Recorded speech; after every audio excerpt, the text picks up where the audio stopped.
Welcome to the Penguin Podcast. Just a friendly warning that there is occasional use of strong language.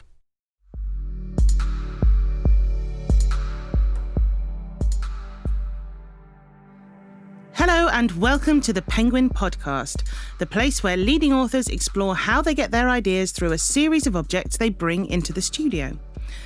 I'm Katy Brand, and today my guest is well known to this parish. She was on this podcast a few years ago talking to Richard E. Grant about her memoir, which was then adapted into The Kennedys for BBC One. And she's also very well known to me. I asked for advice aged 18, and then later she became the script editor for my TV series. Happily, she's brought along her inspirational objects, which include a button, a robin, and some sweet peas. It's only Emma Kennedy. Hello. Oh, it's only me. Welcome. Howdy doody. I didn't mean only as in you're somehow not of great significance. I meant as in it's only like as in I can't believe it. Are you offended already? Both of those things are applicable. Yes. Yes, okay, so it's fair fine. enough. It works on every level. Will you take which one you want? I'm going to proceed with I'm going to walk the line of ambiguity throughout. Yeah, and see well, whether I hope so. You're flattered or offended. I hope so. Okay. You are the greatest whippersnapper of my life. Am I? Yes, you are. I'm going to have that put on some sort of necklace. It'll be a long necklace. So, before we move on to your object and your book, The Things We Left Unsaid, which is brilliant. I've loved reading it. Thank you. Thank you. Shall we explain the advice thing? Because I have some recollection of sitting on your lap. Yes. So I do believe I was sitting in the Pleasance Courtyard in Edinburgh, very much minding my own business. The year would have been 1998. It would have been 1998. Mm-hmm. And you came bounding over to me. I was in a student comedy show. You were the Oxford Review. Yes. And you came sort of running at me at a pelt. Like a small puppy. I think a medium-sized puppy. A medium-sized puppy. At least. Yeah. Actually, what puppy would you be, do you think? I think I'd be a kind of Labrador Rottweiler mix. I think that sums up my personality. Yes, I'm not going to disagree with you. Okay, fine.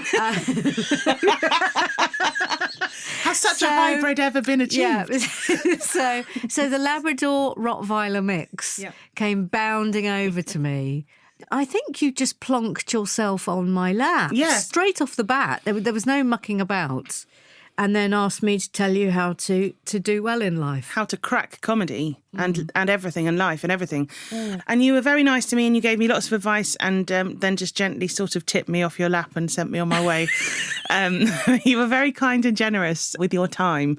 And then years later, I met you having done my first TV series on ITV, and we met at a Radio 4 thing, I think. And I hadn't seen you since. And you came up to me and just said, right, have you got a script editor? Yes, I did. And I said no. And you said, because you need one. Yes. I did. And then you became the script editor. And then I became that person, yes. And the show vastly improved as a result. And we did 2 more series. Whipped you into shape. You did whip me into shape. And in the meantime, you have also become yourself a very, very successful, highly regarded writer for TV and radio and books. And we're here to talk mainly today about your new book, The Things We Left Unsaid. So how did the idea come about? The germ of it sort of began when my mother died. And I had a very complicated relationship with my mother. How long ago did she go? She died 5 years ago. I loved her fiercely, but I struggled to like her. Mm-hmm. She spent the vast majority of her life, certainly after I came along, suffering from an undiagnosed mental illness. When I was born, she had postpartum psychosis. And back then, in 1967, nothing was ever done about that. I think that tipped her on the path to all the troubles that she had to deal with and suffer for the rest of her life. But what was extraordinary was that it sort of took me until my mid-30s to really understand that she wasn't awful, she was ill. Mm-hmm. So that was sort of the starting point of it. And although that situation isn't addressed in the book, what I wanted to address was the notion of how we don't really know who our parents are. We have no idea of who they were before we came along. So that was the springboard for it. And it centres around the sort of parallel stories of Eleanor, who is the mother figure, who grew up as an artist in the 60s and became an extremely famous and successful artist. And we flip between her life then and now with her daughter Rachel, who has been jilted at the altar and has sort of come home or come to her mother's house just partly because she doesn't really know where else to go. Yeah. And they try to have some kind of connection that is then sort of slightly prematurely ended. Yes, and Rachel, it's thwarted. Yes, it's thwarted. But Rachel tries to find out more about her mother. Yes. And the kind of two stories tessellate as we go along. So we kind of flip quite excitingly between 1960s Soho and the art scene, and there's references to Francis Bacon and all of that. And then now, was that something you did deliberately? You wanted to juxtapose being a young woman in the 60s and being a young woman now, or was it more about character? It was absolutely that. Actually, interestingly, I'm carrying on the theme of this in the current book I'm writing now, which is about Agnes, who is in the book, who is the younger sister. Sister of the mother, yes. And the next book is set in 1971 and about that the sexual revolution that occurred after everyone had read Female Eunuch. Mm-hmm. But in 1964, it was sort of the start of that first wave of sexual revolution. Mm-hmm. It's sort of extraordinary to me now, the difference between what it was like to be a woman in 1950 and what it was like to be a woman in 1960, and then it exploded again in 1970. And we have so many freedoms now. It's still quite recent, isn't it? Yes. It's like we're only just... If women are economically powerful and independent and we don't need men to buy us a house or buy us anything... Yeah, you couldn't get a mortgage. Yes, but it's a very recent development. It's sort of no wonder that everything's still quite turbulent in that respect. It's all very recent. I don't think a woman could get a mortgage until 1974. You can't even get your head around it now, can you? No. I remember the first time I tried to get a mortgage, and I was earning quite a lot of money at that point. And I still couldn't get one. It was I had to go to like a dodgy fella round the back of a pub to get a mortgage, and then like have that dodgy fella around the back of the pub mortgage for 2 years, and then I was allowed to have a mortgage with a sensible institution. Sort of Sheila's wheels for mortgages. Yes. And you and I, with our economic and financial prowess, Emma, could maybe set that up right now. Maybe we could do that. It could be just you and me. And we could just sit in a room. We could have a little office, and there could be a queue of women coming out, and they could come in, and they could just show us what they're made of. Yeah, and we could agree all the mortgages, but we obviously wouldn't have any of the capital to back it up. Yes, you can have a mortgage. Here you go. Oh no, this looks suspiciously like a cupcake. No, that's a mortgage. Have you made this? No, that is a mortgage. You made this certificate and painted it with tea. You can colour it in yourself. It doubles up. It's actually just a colouring picture of Ryan Gosling. Here you go.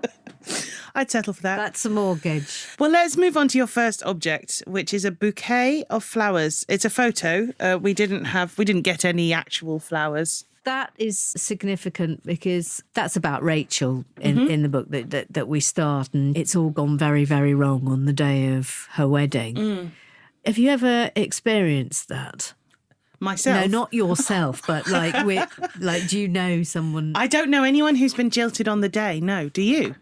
Yes. Do you? Yes, I do. As well as the upset that kicks in, it's the awkwardness of it. It's the watching the photographer just quietly pack up all his things. It's what you do about the food. Are you supposed to have a drink? There must come a point where everyone just realises what's going on and then sort of accepts it and starts to go home. Yeah.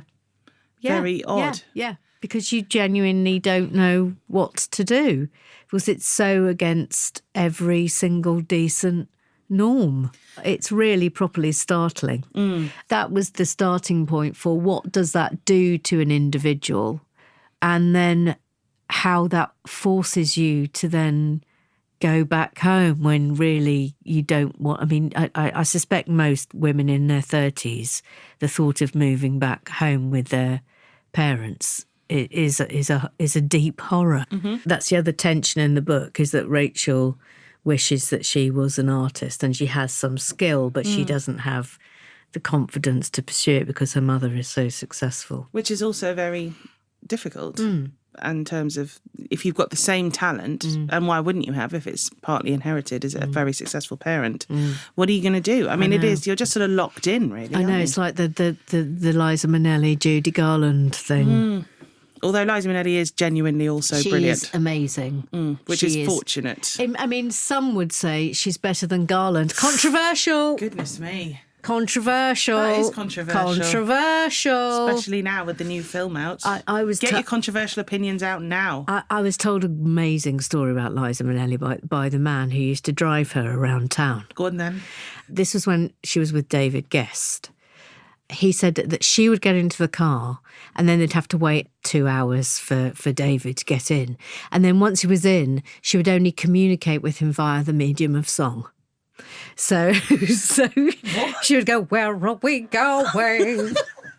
We're going to the North Circular." And apparently that's how it went. Right, so you've written children's books. Yes, I have. Wilma Tenderfoot. Yes. You've written a thriller. Your memoirs, obviously, The Tent, the Bucket and Me, and I Took My Tent to San Francisco. Yes. All brilliant, brilliant books. Thank you. And this is your first, I believe, correct me if I'm wrong, work in what is generally for ease described as women's fiction. It is as the a first genre. foray into the genre that is women. What led you into this new genre for you? I was asked. Okay, very good. I was paid, Katy. I was paid actual money. I've never thought of myself as an auteur. When you say auteur, you mean as in you're not sort of trying to write literary fiction? I am not I am not. I do not see myself as a literary writer with sort of great artistic sort of pretensions to protect. You're like, I just want to write stuff. Well, exactly. I like telling stories. Yeah, I mean, there's that sort of section of literary writing where. I mean, they get away with murder, to be honest. Your book only has to be 70,000 words and you don't have to have an ending. That's what I've discovered. Do you know what? To my shame, I have never read The Handmaid's Tale. Okay. Never read it.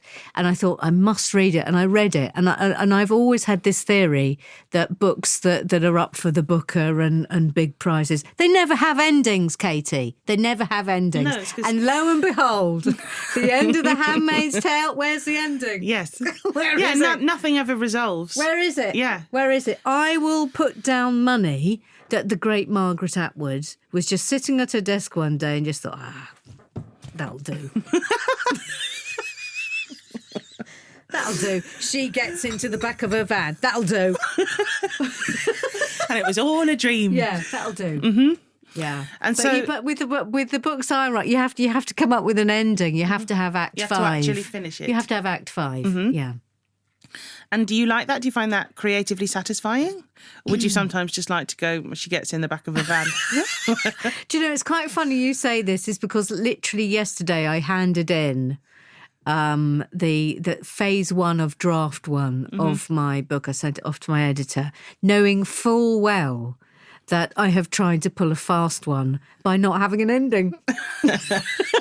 And that was literally like, I'm going on holiday on Wednesday. Should I just finish the book today? Yeah, I'll finish the book today. I mean, this will get fixed down the line. But I'm literally chancing my arm just to see if it works. Did you write the end at the end just to sort of see just to make sure everyone knew? Oh, I didn't do that. Now I'm furious. If you write myself. the end, then you may find that's enough. Absolutely furious. See, now I know that proper writers can get away with not writing Act 5. It's very tempting to not try and get away with it yourself. No, you have to wait about sort of 20 years and write Act 5 and then sell 100,000 copies in a day. That's the trick. See, this is why Margaret Atwood is so very clever. Yes.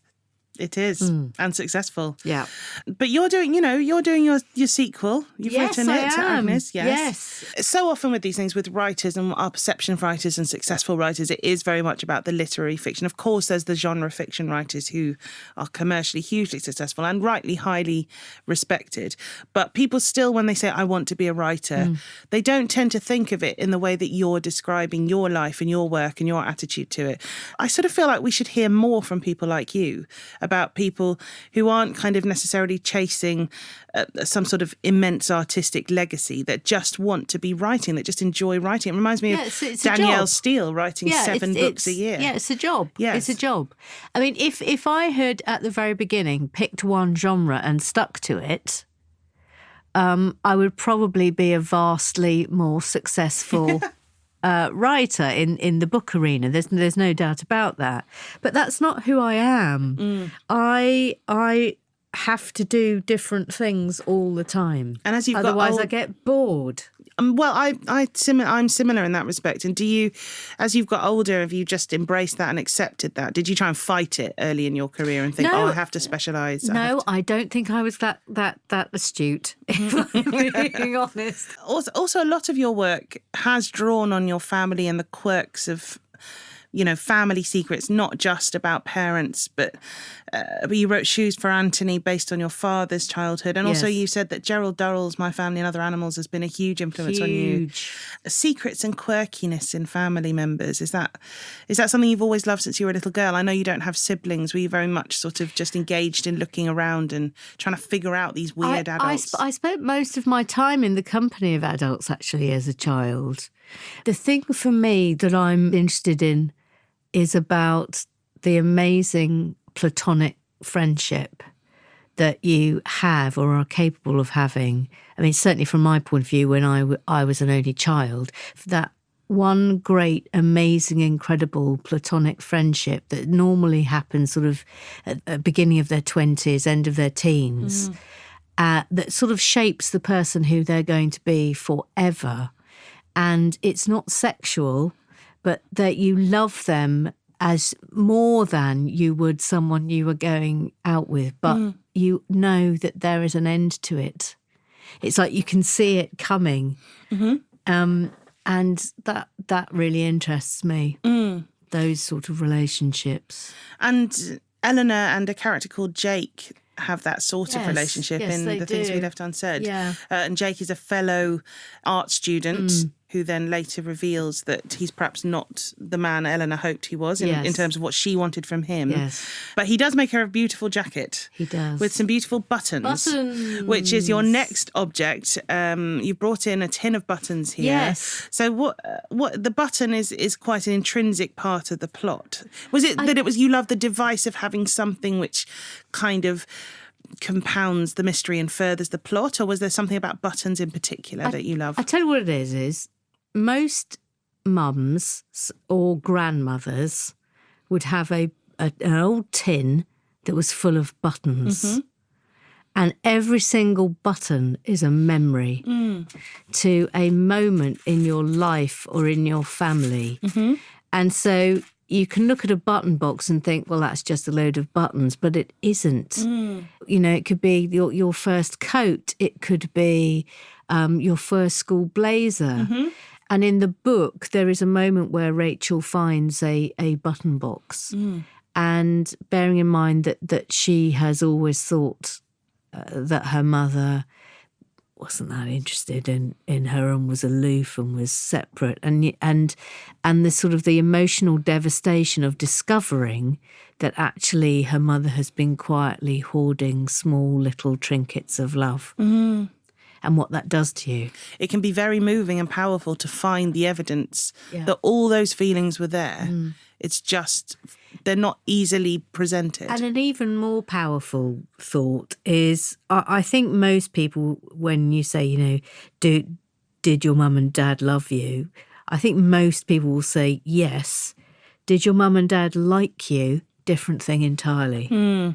what sort of the challenge of your book is to try to find the things to like in your family before it's too late. Yes, exactly so. And I know that you've done a bit of talk about this in the press, sort of in the lead up to the publication of the book, and a lot of people responded, I noticed on social media, very strongly to that message of do try to find connections with people before it's too late. And is that something you've kind of taken to heart yourself as well? 100%. 100%. I think that my experience with my mother, if it has taught me anything, is that you can't fix anything when they're gone. And I have to live with that now for the rest of my life, sadly. I wish I didn't, but I do. I'm quite taken aback by how affected I have been by that. And has the writing of this book been cathartic for you in some way, or therapeutic? So. Yeah, very much so. I think through Rachel helping her to sort of to find peace with a complicated relationship, and to find that she got the answers that she needed was enormously helpful.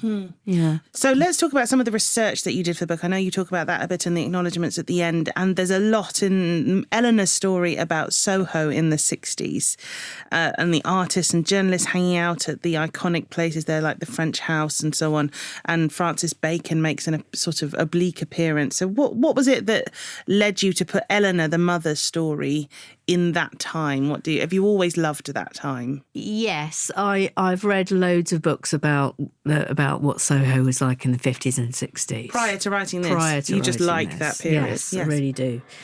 And it was that real sense of just a wonderful, amazing, creative, electric place to have been. And I think location is very important in stories, and the identity of any given location. When you think about it, at the French, which is the pub that features, I mean, you could go in there any given lunchtime or evening and you would be bumping into Dylan Thomas, Lucian Freud, all these amazing people. I actually read once that Dylan Thomas left the only manuscript for Under Milk Wood in a pub. Correct, he did, in the French. He left it under a stool. And he was so drunk, and the Radio 4 producer panicked when they discovered this, because he'd brought it up specially. He was only coming to London to deliver it, and it was the only one. And this Radio 4 producer just absolutely flipped and ran there and found it. Yeah. And Under Milk Wood was saved. I love it. He's come all the way from Wales to London with his one copy of Under Milk Wood, purely with the only aim of delivering it to Radio 4, and then got drunk in Soho and left it. I put some of my transgressions back into perspective. But we don't have that anymore. You know, there isn't that sense of the place where it's all happening. And I don't know if we ever will again have that. You know, it's not quite, Chiltern Firehouse isn't quite cutting it, is it really? Well, I think, there was a little bit of it knocking around even when I was starting out doing comedy, sort of 15 or 20 years ago, around the sort of the Phoenix, and there were sort of little clubs and drinking dens and Jerry's and all of that sort of thing, and underground drinking places that would stay open all night and that sort of thing. But even that feels like it's gone with the kind of increasing rents and all of these sort of places. There's been a bit of a clear out in Soho recently that lots and lots of people comment on almost daily, saying, oh, this is gone now, this has gone now. And also people don't really go to pubs anymore. Yes. You know, since we could buy alcohol in supermarkets and we have 24-hour licensing, people don't go to pubs. No. I can't remember the last time I went to a pub, really. No, you did buy a tin of alcohol from Marks and Spencer's and you don't have to talk to anyone. But that was the other thing, that back in 1964... there were very strict licensing hours, and it was 12 till 2, and then opening up again at 6.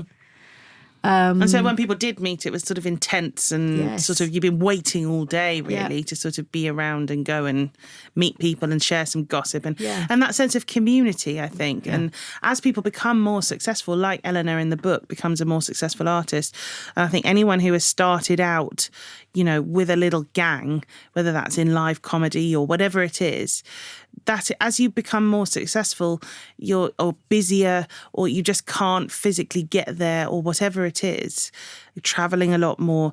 That's the thing I think people really miss, is having that little creative gang, isn't it? Yeah. Which you capture very well. I mean, you all remember this, your first Edinburghs. And I have a very vivid memory of the first couple of Edinburghs I went to and meeting Mel Gedroych, Simon Munnery, Al Murray, Leon Herring, all these people, Dave Schneider, Armando. And it is wonderful to think back about sleeping under a coffin and everyone in the room having athlete's foot and the 2 bins, and one was full of cornflakes and the other one was full of pasta. Well, we had 14 students in a flat designed for 3 with a branch of Lloyd's Bank underneath, which we flooded 5 times over the course of the festival. Amazing. One toilet. Okay, I can slightly beat that. The entire OTG, 62 members, were all sleeping in a Masonic lodge, and there wasn't even a shower. There was one hand basin. So that was the Oxford Theatre Group, right? I had 2 baths in 6 weeks. Yes. I've been... God. It was unbelievable. Yes. And I was happy. Yes, very happy. I was so happy. Well, the stakes are low, aren't they? That's the thing, is that you're not worried, you don't have a reputation to protect, or indeed a mortgage. Yeah. Right, let's move on to your next object, which is a robin. The robin. A live robin that you've brought in. Yes. That's been sat on your finger. That is how Just it sounds. Beautifully behaved. Do that again. That is that. Shush, pipe down, Mr. Robin. Yeah. You beautifully behaved robin that you've brought in here. Just a little insight into your writing day there in your shed, because you do have a writing shed at the bottom of the garden, don't you? Well, I used to. I now have a proper office. Oh, is it still in? Is it separate I've from moved, the house? Obviously, yes. No. It's very much in the house. So you're missing the robins, I presume. Well, I've got the robins in the garden. Okay, but no, I got the robin because I was told a story once, and I loved it. That robins are supposed to be the souls of loved ones coming back to say hello, which is why they stay close that to is you. lovely. And it's just a lovely idea. I'm going to feel... So I ran with that that's in the nice. book. Also slightly creepy. A little bit creepy. But have you ever... Have you ever seen 2 robins fighting? They're very aggressive and very territorial. Furious ghosts. I know. I'm just thinking back to our previous house where there were 2 robins who fought to the death over a small patch of garden. So I wonder who that was. They do kick off. Who could that have been from my life? They can kick off. Imagine how frustrating it must have been to be one of those robins if they were the souls of formerly... He's furious. Just trying to tell me something. Just leave me alone. I'm just trying to get her a message about a dodgy step. I'm going to sit near it so she sees it. I'm shouting my head off all day, and all she does is take pictures and show them to her husband, and then goes out as if nothing's wrong in the world. Yes. Do you remember? Well, you won't remember John Betjeman because obviously neither of us knew John Betjeman on a personal level. I'll go with it though. Dear John. Dear John. He's buried in Cornwall somewhere, I think. Cornwall? I think so, somewhere in Cornwall. And wherever it was, I was sitting in the graveyard where John Betjeman is buried. I was sitting, and my legs were stretched out, and a robin came and sat on the end of my shoe. And do you think that was John Betjeman? Yes. Hello, John. Come, friendly bums. Do you want a mortgage? Today's mortgage are in the shape of some sunflower seeds. The bleakest robin you'll ever meet. No, I think it's a lovely idea. I really, really do. I think it's a lovely idea, the notion that through birds, kind of previous loved ones can come back and sort of tell you things and look after you and all of that sort of stuff. Nice. I think it's very nice. And let's move swiftly on, whilst we're on the subject of nature, to your final object then, which is sweet peas. Sweet peas. Yes, so this again goes back to the sense, a very strong sense of place in the book. And because Soho, 60s Soho, is so tethered and strong, I needed to replicate that in Rachel's world. And so I incorporated the garden in the cottage where they live. And this also came about because I set myself a challenge every year. And the year I was writing this book, my challenge was I had to do a gardening course. So I was learning a lot about, flowers and sweet peas and lupins, etc. So I thought, well, who doesn't like a garden? Nobody. So I thought I would put that in. There is a lovely strand of the gardening and the gardener throughout the book, Yes, which Casper offers the gardener. Casper the gardener, which offers some hope to Rachel in her garden, and obviously kind of fulfills that glimmer of hope and sort of the fizz of something perhaps unexpected or anticipated. Yeah, I suppose it's more than that, I think, as well, because the garden was Eleanor's unfinished business, and there is that sense of people can come and go, but gardens will always be there, and especially plants that can live for decades. Yes, there's that funny idea of often you see people talking about moving house, or people who are elderly or lived in one place for a long time and have spent a lot of time on their garden, is that they can be quite ambivalent about leaving the house, but they don't want to leave the garden. Yeah. This garden is my life's work. It is amazing how attached you can become to plants that you have grown. Right, well, let's listen to a bit now. We've been talking a lot about The Things We Left Unsaid by Emma Kennedy, my guest today, and it's where Rachel decides to write a letter to the man who has stood her up at the altar as a form of therapy, and it's also very funny. So let's have a listen to that now. Dear Claude, she wrote. She stopped and ripped out the piece of paper, screwed it into a ball and tossed it to one side. Again. Claude. There was so much she wanted to say to him, and yet, pen poised, she suddenly had nothing. It wasn't writing she needed to get out of her system. It was shouting. Fuck you! Fuck you! Fuck you! She underlined the last you with a furious scribble. She sat back, tore the page out, screwed it up, and started again. Claude. Agnes told me to write to you. She thought it might be cathartic. I have no idea where you are.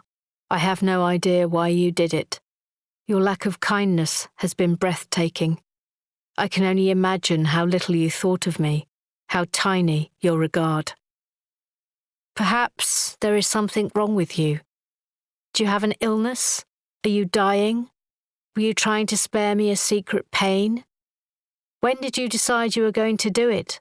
A minute before, an hour, a day, a week, a month? Perhaps you wanted to tell me before Charlie died and you couldn't. For future reference, if your fiancé's father dies and you think, fuck it, I'm not that into her, just tell her there and then. You could have told me when my forehead was on the back of his cold hand.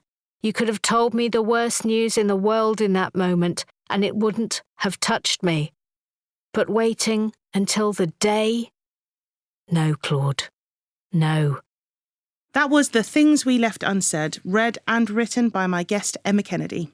And just a little note to subscribe to the Penguin podcast so you don't miss new free episodes twice a month and hear audio extracts from new books free. You can find us at sites like Apple Podcasts or Spotify via a podcast app or on your Alexa-enabled device. Have you ever done that? Have you ever written a letter, a furious letter or a sort of cathartic letter to get something off your chest and then torn it up or burnt it? Oh, so many times. Have you? Yeah. Have you ever written one to me? No. Okay, thanks. That's what this whole interview's been leading up to. My perennial question to anyone, are you cross with me? Just my ticker tape at the bottom. With you, I carved things into stone. Okay. Then threw them at a pane of glass. You're just going to have to go on a lot of cliff walks and find them. Hang on, what's this saying? Have you left me a sort of... In this granite, it's signed Emma Kennedy. What's on earth? You've left me a kind of sort of treasure map throughout the British Isles. Yes, I have. Carved into rocks and left in piles of cairns. Do better. Yeah. You've left one message at the top of every Munro. And my challenge is to find them. Yes, I have, Katy Brand. It does help. I've written letters. My favourite thing is to write furious emails to someone and then just send them to myself. So at least I've written it. And I also think, it's there if I ever do want to send it, but hesitate before sending it. Yeah, I did that once and accidentally sent it. Oh, good. Good. Did that didn't work out well? No, it went down very badly. And around that time, I became a solicitor. Well, it's been fantastic talking to you today, Emma. Thank you. It's always an absolute pleasure to talk to you and see you. And thank you very much, Emma, for joining us today. My pleasure.